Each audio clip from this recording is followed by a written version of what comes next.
सर्वसामान्यांचा बुलंद आवाज बीजी 24 तास. हे काम नव्हे, जबाबदारी आमची.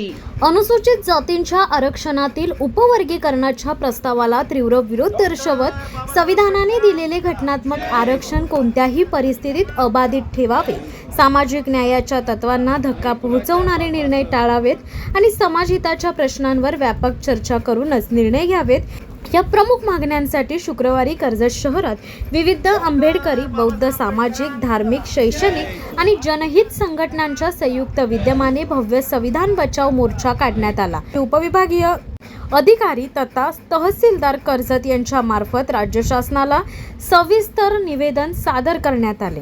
मोर्चात कर्जत तालुक्यासह परिसरातील हजारो बौद्ध बांधव, विविध आंबेडकरी संघटनांचे पदाधिकारी, सामाजिक कार्यकर्ते, माता भगिनी, युवक युवती, विद्यार्थी आणि नागरिक मोठ्या संख्येने सहभागी झाले होते.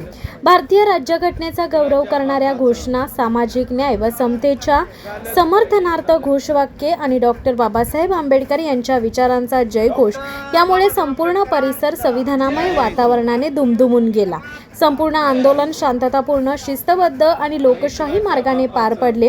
यावेळी उपस्थितांनी भारतीय राज्यघटनेचे शिल्पकार भारतरत्न डॉक्टर बाबासाहेब आंबेडकर यांनी अनुसूचित जातींना शतकानुशतके झालेल्या सामाजिक अन्यायाची घटनात्मक भरपाई मिळावी, तसेच त्यांना शिक्षण, रोजगार आणि सन्मानाने जगण्याची समान संधी मिळावी या उद्देशाने आरक्षणाची घटनात्मक तरतूद केली असल्याचे अधोरेखित केले. आरक्षण हा कोणताही दान, कृपादान किंवा सवलत नसून तो सामाजिक न्यायाची अंमलबजावणी करणारा घटनात्मक अधिकार असल्याचे वक्त्यांनी स्पष्टपणे सांगितले. शासनाला सादर करण्यात आलेल्या निवेदनात नमूद करण्यात आले आहे की अनुसूचित जातींच्या आरक्षणातील उपवर्गीकरणामुळे समाजामध्ये फूट पडण्याची शक्यता असून सामाजिक न्यायाच्या मूलभूत तत्वालाच धोका बसू शकतो. आजही अनुसूचित जाती समाजातील मोठा वर्ग शिक्षण, रोजगार, आरोग्य, निवारा आणि मूलभूत सुविधांपासून वंचित असल्याने आरक्षणाचे विभाजन करण्याऐवजी त्याची प्रभावी अंमलबजावणी करण्यावर शासनाने भर द्यावा अशी मागणी करण्यात आली. तसेच शासन व निमशासकीय विभागांमधील राखीव प्रवर्गातील अनुशेष तातडीने भरून काढावेत, रिक्त पदांवरील भरती प्रक्रिया गतीने राबवावी, शिक्षण, शिष्यवृत्ती, कौशल्य विकास, उद्योजकता, आरोग्य आणि आर्थिक सक्षमीकरणाच्या योजनांची प्रभावी अंमलबजावणी करावी अशी ठाम भूमिका निवेदनातून मांडण्यात आली.